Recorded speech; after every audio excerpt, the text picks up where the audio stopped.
to CC, the Classic Car Show. In this episode, we slip behind the wheel of a spectacular American classic sports car and take a close look at a racy Italian.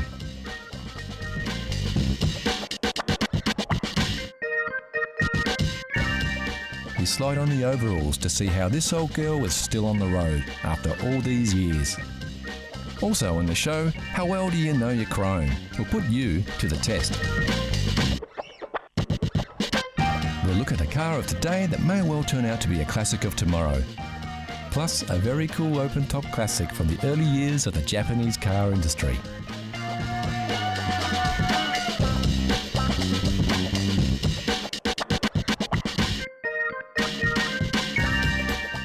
So sit back and settle in for another ride through the past on CC Classic Cars.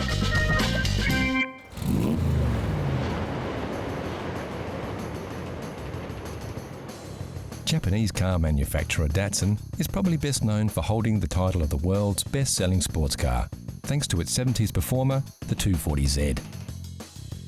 There were more humble beginnings for Datsun in the sports car market, and many consider their previous effort a much more desirable classic roadster.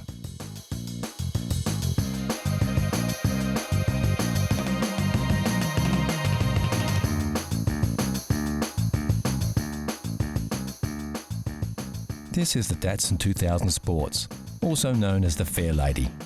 The Fairlady was created in the classic tradition of the British open-top roadsters, popular in the US in the mid-60s to give Datsun a foothold in the world sports car market. There were several models of the Fairlady built between 1965 and 1970. This model, the 2000 or SR311, was the last. When I was younger, my best friend had a Datsun 2000 Sports. And I'd always wanted one, but it took me a few years to actually put the cash together to own one. When I got financial enough, as in my 30s and 40s, I decided I'd go and find one.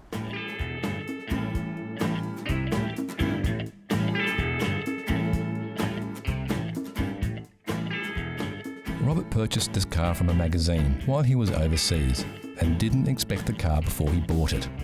This turned out to be a bit of a disappointment, as the condition of the vehicle was poorer than he first thought, and rather than use the car as a daily driver, he chose to restore it.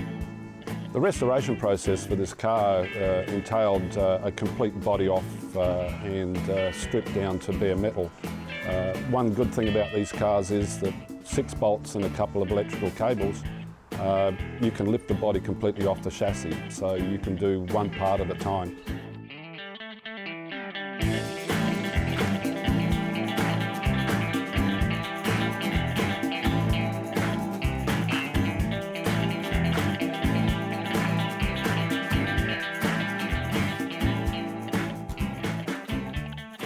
Robert's car had the chassis completely stripped back and powder coated. All new suspension components were fitted, and whatever needed to be replaced on the car was replaced. As they had 3 cars in the workshop at once, and as this vehicle was to be Robert's daily driver, he chose to use the best parts from the 3. And considering this Datsun Roadster has been on the road for 15 years since its restoration, it's a credit to the work done to see it still looking so good. The Datsun 2000 Sports has a 5-speed gearbox, a 2-litre, 150 horsepower engine, and will happily cruise all day at 100 miles an hour. Reliability was also a selling point. Originally designed to compete in the American Sports Car Championship in a 12-hour Sebring race in Florida, the 2000 Sports was built to endure long-form racing conditions. This racing pedigree has withstood the test of time, and these little Datsun Roadsters are famous for their up and go, while other roadsters of the same era are often breaking down.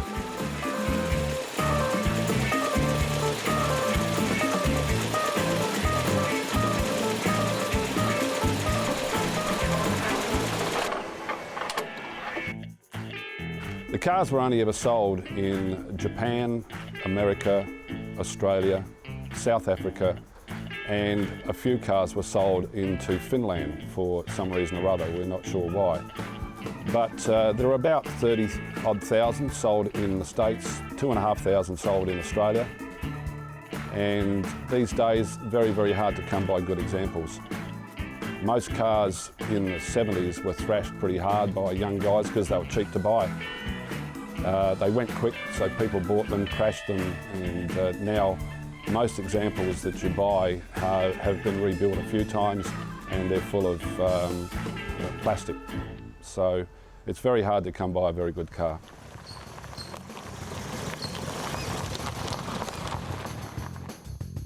Like most roadsters, the roof is really great for keeping the sun off your head, but not much good at keeping out the rain. It's believed the best way to keep dry in a Fairlady is to drive faster, a notion rarely complained about by their owners. What they did offer the new car buyer though was great design and performance inside and out. For starters, the car had a top speed in excess of 200 kilometres per hour, or just over 125 miles an hour. Pretty quick for its day, and much faster than the British roadsters it was competing against.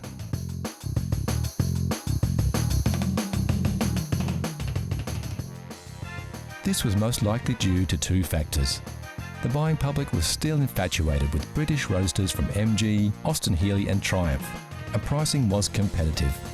Also, the Japanese car maker had yet to cement its reputation as a quality car builder, and it needed time to develop and prove its product would last through the years.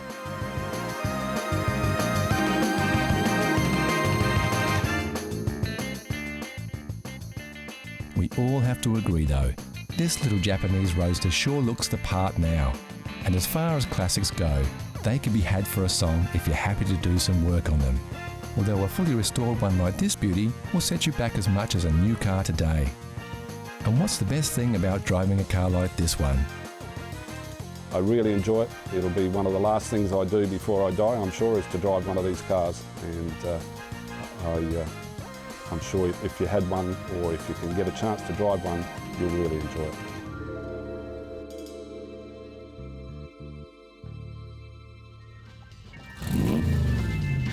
Here's a challenge for all you classic car fans. Know Your Chrome gives you a peek at some close-ups of classic chrome. Look at the shapes. Do you recognise the lines? Can you tell which car sports this shiny styling? It's too early for clues, but we can tell you it's a car, it's a classic, and it's very cool. Look closely, and we'll give you more hints later in the show. Next on CC, the Classic Car Show.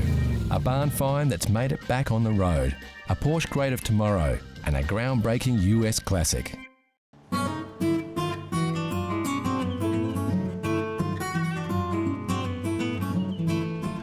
The great thing about owning a classic car is that you don't have to be an expert or a mechanic to keep it maintained or restore it to its former glory.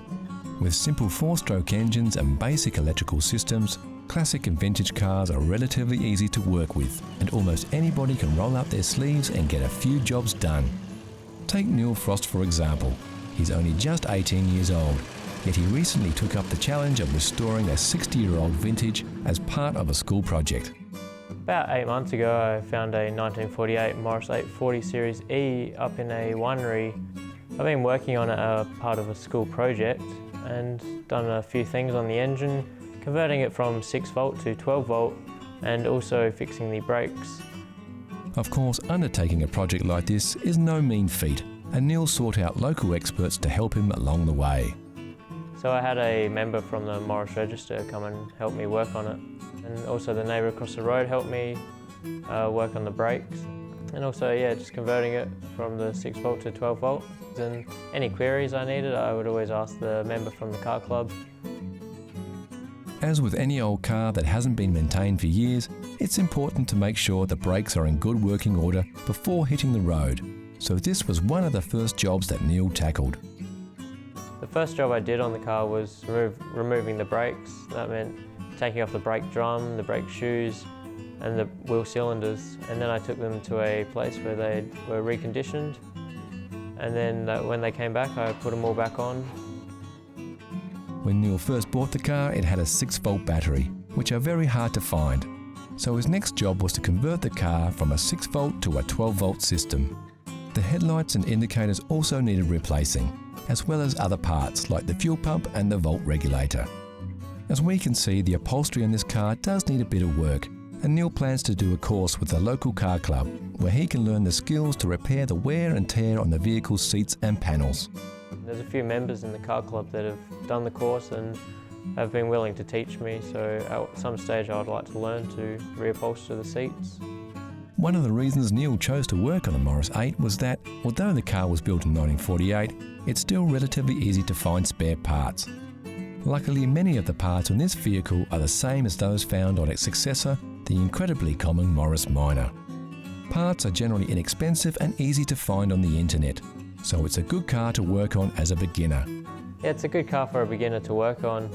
They're very simple, not too complex. The modern cars like today are there's wires everywhere, and they're very hard to sort of get your hands in, where these are just straightforward. You've got the engine, wheels, it's pretty much what a car is. One day Neil plans to spend some time on the bodywork by removing an odd dent and even giving the whole car a respray. But for now, Neil's just happy to have completed his project and got the car roadworthy.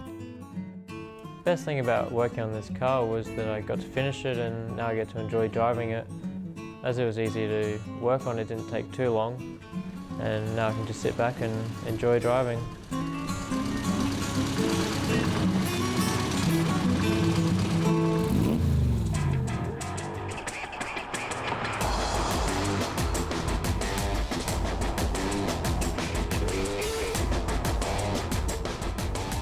What you are looking at here is a classic of tomorrow. This is the Porsche Panamera.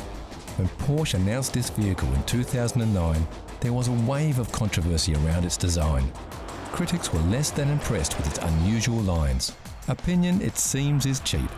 Sales of the sleek four-door sports coupe with a hatch have surpassed everybody's expectations and have ensured that this unique vehicle goes down as a future classic.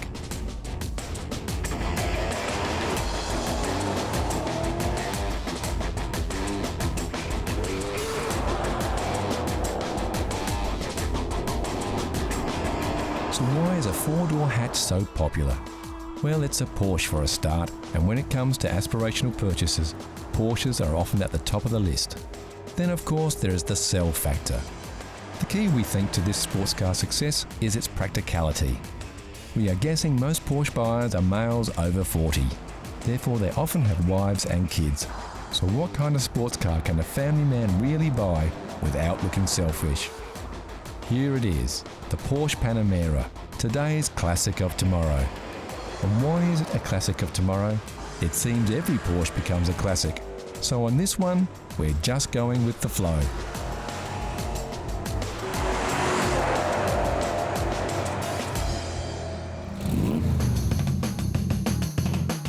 What you are looking at here is a Lamborghini Miura, one of only 300 or so left in the world. Credited as being the first commercial mid-engine sports car, only 764 Miuras were built between 1966 and 1972. The Miura was an important design step for the Italian car maker. While company founder Ferruccio Lamborghini wanted the company to create powerful, sedate touring cars, three engineers, Gianpaolo Dallara, Paolo Stanzani and Bob Wallace, developed the prototype in their own time. It went on to be a hit in the 1966 Geneva Motor Show, and body stylist Marcello Gandini got most of the credit. The Miura was a vehicle firmly placed between decades. Classic 60s styling combined with some 70s experimentation. This resulted in a car that was truly unique. Some consider the pop-up headlights to be a fad of the time, but in actual fact were a necessity. For the car to be legal in some countries like the USA, which had regulations on minimum headlight height, rather than restyle the body, the headlamps would raise up via small electric motors.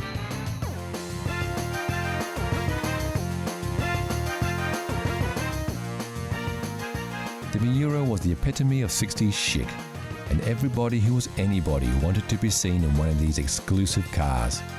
Frank Sinatra drove a Miura in the late 60s, as did UK model Twiggy. In fact, this car we are looking at now is said to be her car, which was custom ordered from Lamborghini in 1970.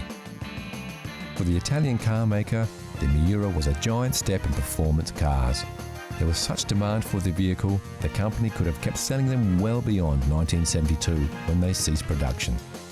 So why did they stop? Well, Lamborghini was a small, boutique car maker who couldn't produce more than one model at a time, and they had a worthy successor in the wings, the Lamborghini Countach.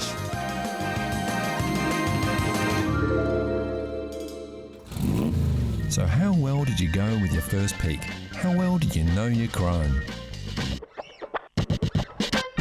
Here's a quick update. Did you guess it right away, or are you still pondering? Take a look at these shots. We're showing you a little more of the car here, so you should be able to pick it. The answer is coming soon.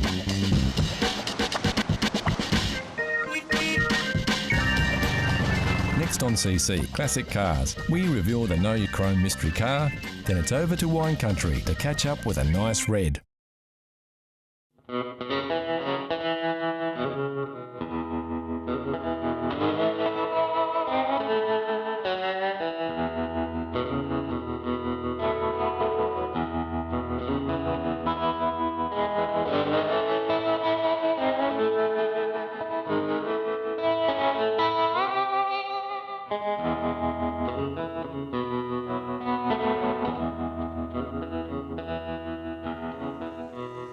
Some cars seem to be locked into a time, even though they span several decades. When most people look at the lines and designs of this classic American sports car that seems to ooze more muscle than hustle, they think 1980s.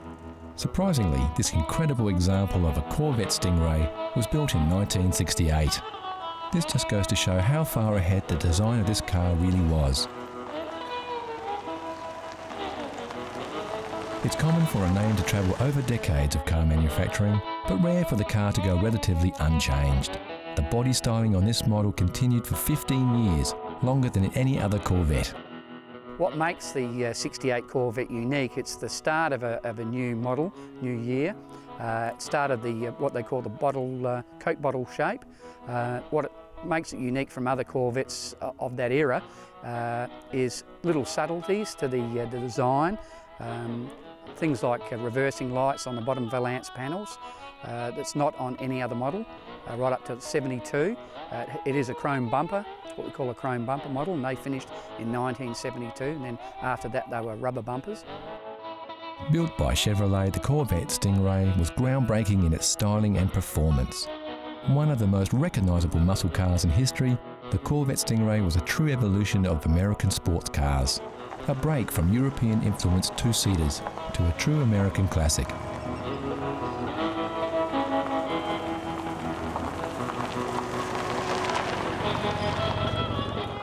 So how does this car differ to many others of its time? First of all, for a car built in the USA, the Corvette from day one had a unique body construction. Those styled fenders, low lip and smooth lines are crafted from fiberglass, even as they were in the 1950s model. Many people don't realise that the Corvette Stingray has always been a fiberglass-bodied car, hence its stunning power to weight ratio. Part of the reason the stylists of the Corvette were so far ahead of their time was that they were not constrained by the steel construction limitations of their peers. The organic lines and free curves are pure imagination.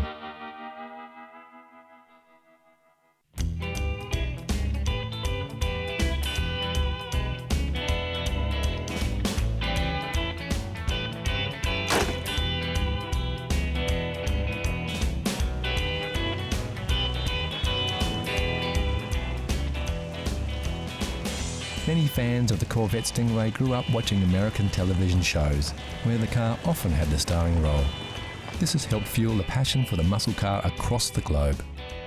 Fans of the car love its beautiful shape, clean and flowing lines, and no matter what angle you look at it, it's a lovely car. This is most likely a deciding factor in the design's longevity. This particular Corvette Stingray is quite unique. You would be hard-pressed to find an original car. That is to say, all the parts on this car are as they were from the factory. Sure, it's been restored, but it's as stock as the day it rolled out of the showroom. Some purists may note that the steering wheel is not original for this car. Well, Gary has this restored, but is reluctant to use it day to day. And how much would a car like this cost? Well, when they rolled off the factory floor in 1968, the manufacturer's retail price was around $6,000 US, which equates to about $36,000 now, or about £22,000. The early Corvettes have appreciated due to their popularity, and this example would fetch about $80,000. There are some very rare Corvettes that have sold for more than $800,000, but these are few and far between. The power plant under the hood is also a little unique. It features a Holly Triple 2-barrel carburettor, or tri-power carburettor on a big block engine. The motor in the 68 Stingray came in several different varieties of 427, a small block and a big block. It also came in different horsepowers. Not only is this a big block, but also the 400 horsepower model.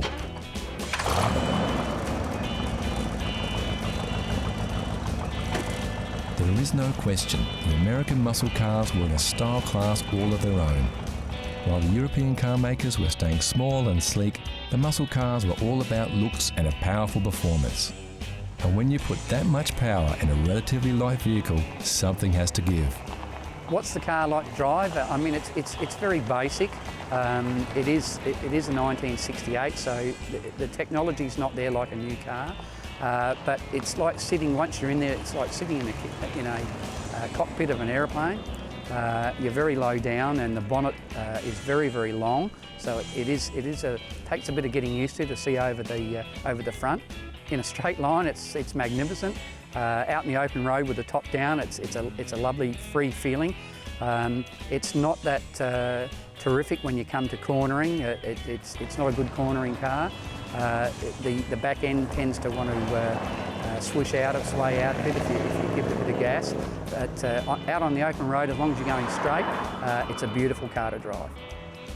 It's not every day you see a car over 40 years old rolling out of a winery and feel the twinge in your neck as your head turns just a little too far. It's cars like the Corvette Stingray that help keep the passion for classic cars alive.